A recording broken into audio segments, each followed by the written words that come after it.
Welcome back, guys, and this is the last event of the Scrum events.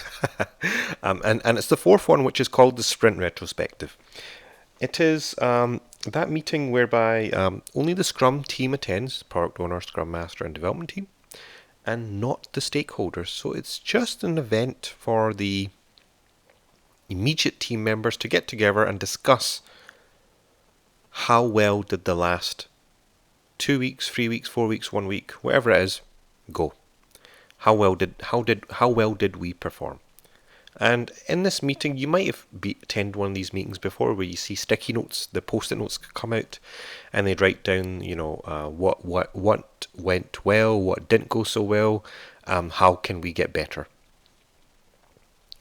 The Scrum team is the only members that attend.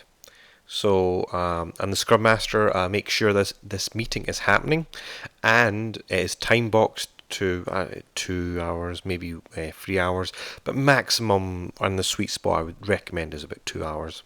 And it's quite important to understand that it is the team's chance to self-reflect and be honest with themselves and understand how they can relentlessly improve collectively as a group. It is a critical event. So it is one of these events that sometimes I've seen a lot of Scrum teams just ignore. Sometimes they do it for maybe 3-4 sprints and then they leave it out. This is an absolute wrong thing to do, because this is the event where relentless improvement happens.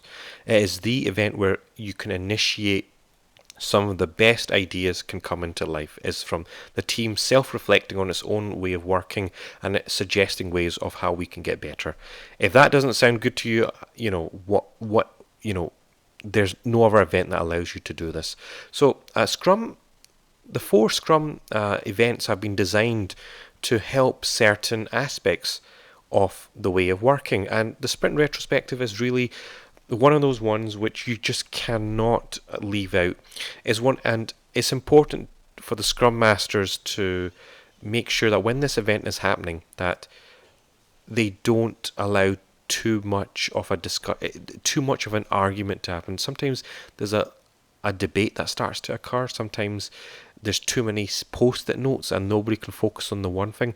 So it's important for the team to only voice really constructive, really important feedback that's going to really progress the team forward. If they're voicing mundane items which really aren't going to help the team to go forward, try to limit that, because it's wasting everyone's time, and it really is a special event.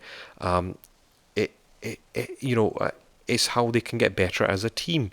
So that's the importance of it, and I'm very passionate. Whenever I've attended these, I'm always passionate. I always tell my team members, get pumped up, get hyped, because this is our chance now to figure out how we can get better.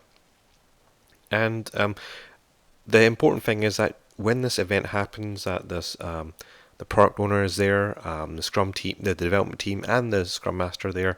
They are voicing their own problems and how they can get better, and then they should take one of those items and make it into an action item, and then at least focus on that one piece that they've taken forward from this event to say, we're going to get better at this one thing.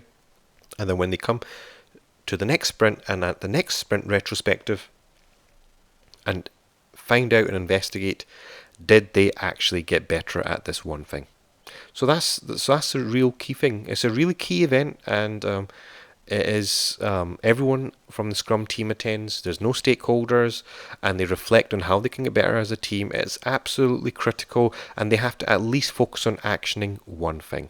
And during this event, they might also try and focus on. They might also help the Scrum team to help them. The Scrum Master might also help the Scrum team to focus on how they can get better at agile practices. And that's it. And that's the Sprint Retrospective.